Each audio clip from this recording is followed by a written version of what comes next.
Yan. Babalik na kami sa hotel. Ito yung B Palace Hotel. Maganda naman siya. Punta tayo guys dito guys. Punta tayo dito guys. Tayo guys. Sige, ako na. Hintayin mo.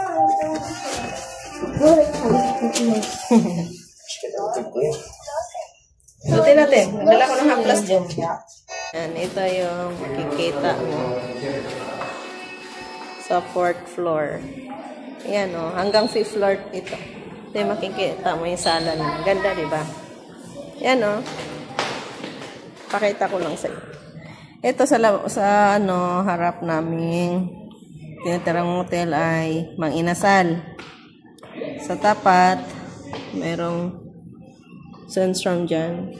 Restaurant siguro ng Osamis. Tapos sa gilid na side, sa may right, nandyan mo ang Novo Supermarket. Dyan pwede ka mamimili dyan. Tapos kung pa-left ka naman, yan dyan yung Metrobank, BPI, at saka sa sunod ng Petron ay nandyan yung BDO. Hindi ka mahihirapan.